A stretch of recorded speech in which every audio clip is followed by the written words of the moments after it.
Welcome back, avid listeners, to the latest thrilling installment of Days of Our Dice. When last we left our intrepid heroes, the shadows of Drakestide Cove grew ever longer, and the web of secrets threatened to ensnare them all. As we rejoin our heroes, the stage is set for a confrontation that will test the limits of their courage and the strength of their convictions. With danger lurking around every corner, and the fate of Drakestide Cove hanging in the balance, every choice carries the weight of destiny, and every secret revealed brings them one step closer to the truth that lies at the heart of the mystery. The teleportation circle was severely damaged during the attack. Without it, our ability to mobilize to receive aid quickly is dangerously limited. There are few who can repair such intricate magic. You're speaking of Arcalium. Yes, Arcalium the Black Mage. Normally I'd reach out myself, but after what's transpired, I believe I should stay here to await any word from Valendareth. I'll go, and I'll take Malveth with me. He's level-headed and cautious. Arcalium knows him by reputation. It may smooth the conversation. Thank you, Kithri. The sooner this is resolved, the safer we'll all be. Jack's posture visibly relaxes. He places a hand on Kithri's armoured shoulder, the gesture speaking volumes of trust. The stone stairway door creaks open. Malveth emerges onto the rooftop, his dark robes contrasting with the bright sky. The symbol of the Raven Queen gleams at his throat. Thalia sleeps again. I've given her another healing spell, one of my strongest. She'll rest easier now, though her mind remains a puzzle. Keep an eye on her, Jack. You have my word, Malveth. Safe travels. Jack retreats to the stairwell, casting one last concerned glance over his shoulder before disappearing below. Kithri steps to the platform's edge, her confidence evident. She raises 2 fingers to her lips and releases a piercing whistle that echoes across the city. The sky darkens as a massive shadow passes overhead. Citizens below point upward in awe.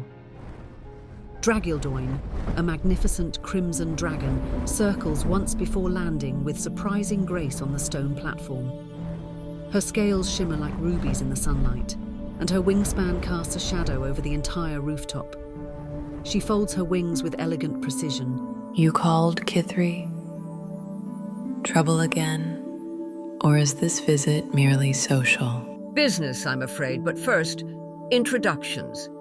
She gestures toward Malveth, who stands respectfully distant. Dragildoin, meet Malveth Vral, cleric of the Raven Queen. The dragon lowers her massive head, examining Malveth with careful interest. Steam rises gently from her nostrils, swirling around Malveth's robes. Ah, Malveth. Your reputation precedes you, though Kithri has kept you quite hidden from me. She circles Malveth, her tail sweeping elegantly across the stone. It's delightful to finally meet the cleric who has so thoroughly earned my rider's respect. The honor is mine, Dragildoin. Few in my order have ever had the pleasure of conversing directly with your kind. Then consider yourself doubly fortunate. Most mortals I meet tend to be rather tasteless, if crunchy. Malveth's lips quirk in appreciation of the dragon's humor as Kithri expertly climbs the dragon's side, using the natural handholds formed by scales and ridges. She settles into a well-worn saddle and extends a gauntleted hand toward Malveth. We head for Arcalium's tower. Hold tight. Her takeoffs can be a little dramatic. Malveth eyes the offered hand, momentarily apprehensive before clasping it firmly. Kithri pulls him up with surprising strength, and he settles behind her, carefully arranging his robes. I wouldn't expect anything less from either of you. Dragildoin's muscles tense as she crouches. Her wings unfold to their full, impressive span, casting dramatic shadows across the tower. With a thunderous push, she launches skyward. The force presses Malveth back as they rocket upward. The tower rapidly shrinks beneath them. Drakestide Cove transforms into a miniature landscape, streets becoming thin lines, buildings mere dots, ships in the harbour appearing as toys in a bath. Hold fast, priest. Welcome to the skies of Ethoria. They soar through a cloud bank, emerging into brilliant sunshine. Below, the sea sparkles like scattered sapphires. Malveth's initial tension melts into wonder as he beholds the world from this divine perspective. On the horizon, barely visible, stands a solitary tower rising from distant mountains, their destination and the home of Arcalium the Black Mage. Light filters through tall windows as the day wanes. The common room glows warmly with a crackling fire casting dancing shadows across stone walls. Comfortable chairs surround a worn wooden table where maps and scrolls lie scattered. Little Horn paces, her horns catching the firelight. Gnarly sits nearby, absently massaging her recently healed arm, the point where Glimmerwind's spell impacted her body.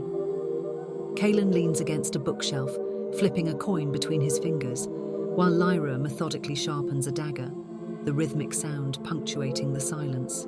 I still can't shake the feeling about that sword, Gravesunder. The way it speaks to Crothar, it's unsettling.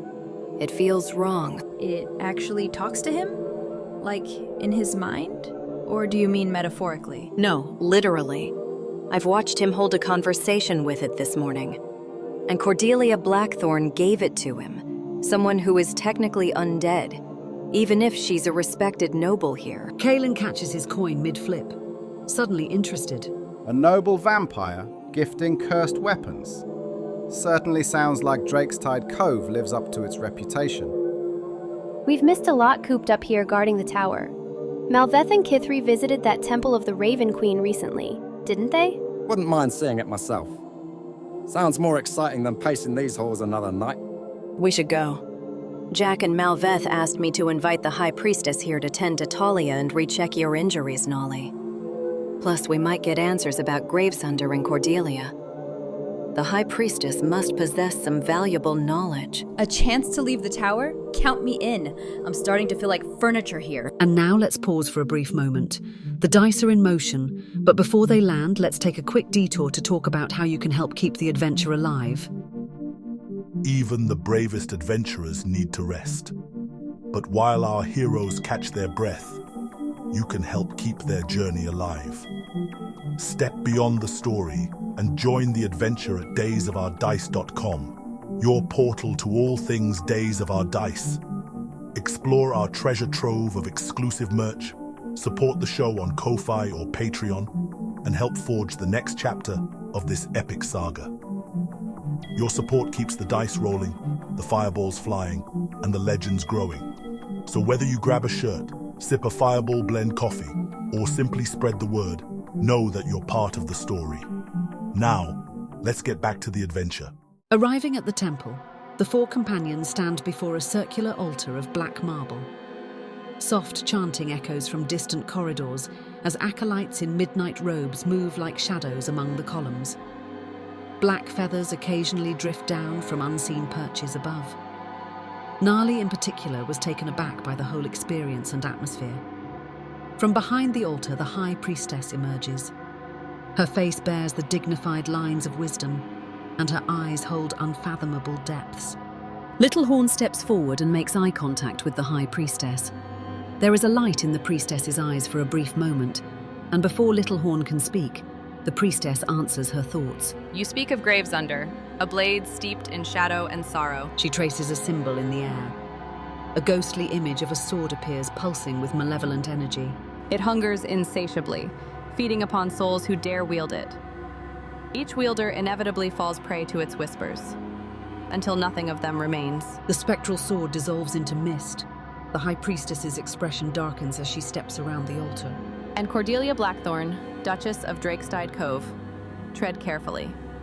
Her beauty and generosity veil an ageless predator. She gestures to a map inlaid in the floor which had previously gone unnoticed. It illuminates softly, highlighting territories. She rules these lands, from the northern reaches along the coastline down to the borders of the Ember Peak Mountains, a domain shared uneasily with the dwarves of the Ironhold Confederacy. Kaelin kneels to examine the map more closely, his finger tracing the mountain range. The Ember Peak Mountains. Malveth and Kithri, just left for Arcalium's tower, at the edge of that very range. Even with Kithri and Dragildoin protecting him, Malveth may find himself in more danger than we expected. I've heard stories about this archmage Arcalium. Powerful, mysterious, potentially dangerous. Why would Cordelia seek our friendship so insistently? Jack mentioned that she had petitioned the company before, always against the circle of the Whispering Shadows and the Eclipsed Hand. But why involve herself so deeply? Because those who seek power always align themselves close to it, or against it. Cordelia walks a fine line. Whether friend or foe, she's playing a game far older than any of us. Footsteps echo from a side corridor. The group turns to see Evander Pennington emerge from the shadows. His face without the mask he wore when they first met him, and formal attire give him an aristocratic appearance. But his eyes hold the unmistakable void of the undead. Forgive my intrusion. I overheard your conversation. I've been staying here, and I'll ensure the temple remains safe. The Order of the Eclipsed Hand worships the Pale Sovereign, a demon lord of undeath, directly opposed to the Raven Queen. I fear the temple and clergy may soon become targets. The High Priestess acknowledges him with a nod. I want you to know that your vigilance is most welcome, Evander. I'll look deeper into Duchess Cordelia and the city's aristocracy. If there are connections, anything relevant to know, I'll find them. Until then, watch your backs. Thank you, Evander. Moonlight struggles through thick clouds, casting the cobblestone streets in silver and shadow. Fog curls around flickering street lamps. The temple stands behind them, silhouetted against the night sky. The party exits the temple, their breath visible in the chill air. Their footsteps echo in the emptying streets as merchants close shop and taverns come alive with distant laughter and music. Suddenly, the shadows between buildings deepen and shift. Dark figures emerge silently, their movements fluid and unnaturally graceful. They surround the party in a loose circle, keeping a calculated distance. Kaelin's hand moves casually to his sword hilt. Easy now. From among the black-clad figures, an elven noble steps forward. His alabaster skin seems to glow in the darkness, and his silver-white hair is immaculately styled. Peace, friends. I am the Marquis of Drakestide Cove. My companions and I mean no harm. He gestures elegantly toward an ornate carriage waiting nearby. Duchess Cordelia Blackthorn offers her protection. Her grace insists you have safe passage through the city, especially after dark. It's part of her pledged aid to your noble company. Then, please, convey our gratitude to Duchess Blackthorn. The elven noble bows with perfect grace, a subtle smile playing at his lips. Of course, she considers your friendship quite valuable. Please, step inside. The companions hesitate for a moment before approaching the carriage. As they enter one by one, the black-clad figures remain motionless, their faces hidden in shadow. Inside the carriage, velvet seats and silver lanterns await them. The door closes with a soft click, sealing them inside the luxurious but somehow suffocating interior. As the carriage begins to move, wheels clattering against cobblestones, the companions sit in tense silence, each lost in thought. Through the carriage window, the shadowy streets of Drakestide Cove pass by, beautiful, mysterious, and filled with unseen dangers. A hidden doorway slides open in what appears to be a solid stone wall, grinding heavily against ancient mechanisms. The narrow passage reveals a hexagonal chamber bathed in ethereal blue light. Jack Moonstrider enters cautiously. His shadow stretches unnaturally across the walls as he approaches the chamber's center. At the room's heart stands a massive crystalline mirror, twice Jack's height. Its surface ripples with arcane energy, casting prismatic reflections across the chamber's dark stone walls. Jack raises his hand toward the mirror. His fingers trace a complex sigil in the air, leaving trails of golden light that linger momentarily. Valen, I seek your counsel. The mirror's surface shimmers violently, mercury-like ripples spreading outward. The crystal emits a high-pitched hum as the reflective surface transforms into a window to another place. Valen Dareth appears within the mirror. Tall and imposing, his midnight robes are embroidered with subtle gold patterns that catch the light like scales. His sharp features and penetrating gaze exude authority. Jack, you call rarely, and yet each time seems to herald troubling news. What has happened this time? Jack straightens his posture, squaring his shoulders despite his evident fatigue. The teleportation circle has been compromised. The Order of the Eclipsed Hand has stolen the scrolls of the Pale Sovereign. Our regional tower nearly fell. This is the first time I have been alone in the tower since my rescue. I would have communicated with you sooner, but I have not been without an escort in my own tower until now. I made a judgment call. To ensure their survival, the party had to be told of the Order of Aurelian Scales. Phelan's image steps closer to the mirror's surface. His eyes narrow dangerously, briefly flashing gold as his pupils contract to vertical slits. The chamber's temperature drops noticeably. You revealed our existence. Jack, secrecy is our greatest weapon. You risk exposure that we cannot afford. The truth, selectively shared, is sometimes a greater shield than deception. They needed to know the gravity of what they face. They've earned that trust, Phelan. Phelan leans forward, his face filling the mirror. The gold in his eyes intensifies momentarily as scale-like patterns briefly materialize on his skin before fading away. Trust is an admirable virtue, Jack, but dangerous. You've placed us all in jeopardy. Secrecy is paramount. Your decisions risk exposure at a time we cannot afford weakness or division. I acted as I thought best. Perhaps. But you must act with greater care moving forward. You've jeopardized our plans, Jack, and risked revealing truths that must remain veiled, at least for now. Very well. You will have assistance to deal with internal threats decisively. Before Jack can respond, shadows in the corner of the chamber coalesce unnaturally. They twist and writhe before parting like curtains. Glimmerwind emerges from the darkness itself. Her movements are impossibly graceful, barely touching the ground. Oh, Jack, you should have sent for me sooner. We both know diplomacy was never your strength. Glimmerwind will handle internal threats decisively and discreetly. Listen carefully to her counsel, Jack. We have too much at stake for mistakes, especially yours. Relax, Jack. I'm here to help, or at least to ensure you don't stumble again. Your assistance is appreciated, Glimmerwind. Oh, I know. No more mistakes, Jack. Remember our cause. Our survival depends upon secrecy. Protect it with your life, Jack. Before we part, there is something else you should remember. I trust your abilities, Jack, but secrets have been revealed. Secrets that were never yours alone to share.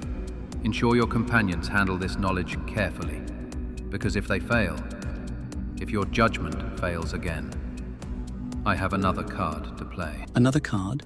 Yes, Kithri.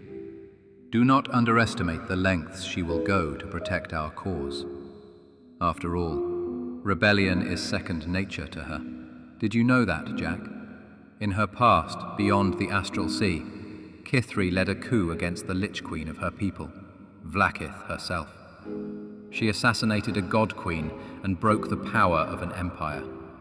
If Drakestide Cove cannot be stabilized, if your allies jeopardize all we've built, I will trust Kithri to restore order, by any means necessary. See that it does not come to that, Jack.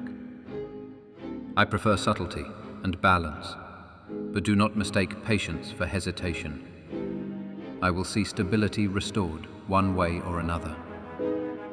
Trust, after all, is earned once and lost forever. The mirror's surface ripples violently before returning to normal reflection, Valen's image vanishing. The arcane symbols on the floor dim slightly. Glimmerwind circles Jack like a predator, her movements fluid and unsettling. She trails her fingers across his shoulders, leaving a brief shimmer of magical residue. Be careful how you play your pieces, Jack. You're on a crowded board. But fear not.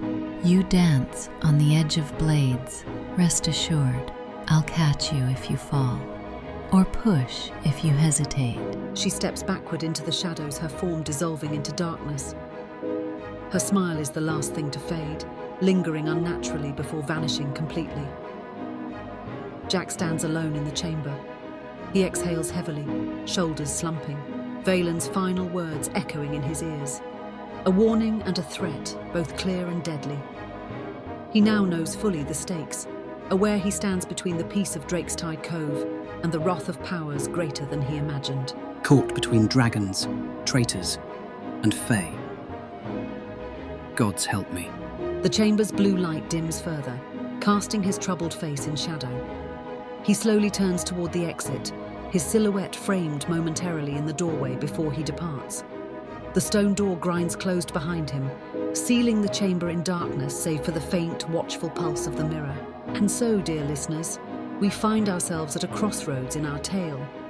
The secrets of Drakestide Cove run deeper than even our heroes could have imagined, and the threads of fate draw ever tighter around them. With Jack Moonstrider caught between the machinations of the Order of Aurelian Scales and the arrival of the enigmatic Glimmerwind, the very foundations of the company seem to tremble. And as Valyria and her companions navigate a web of intrigue and betrayal, the true nature of the forces arrayed against them begins to take shape. But the night is far from over, and the whispers in the dark grow louder with each passing moment. What new revelations await our heroes in the shadowed corners of the city? What price will they pay for the truths they seek? And what role will the mysterious Kithri play in the unfolding drama, now that her hidden past has been brought to light?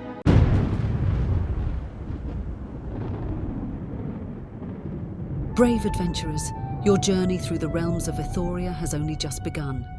The echoes of battle may fade, but the call to adventure rings eternal.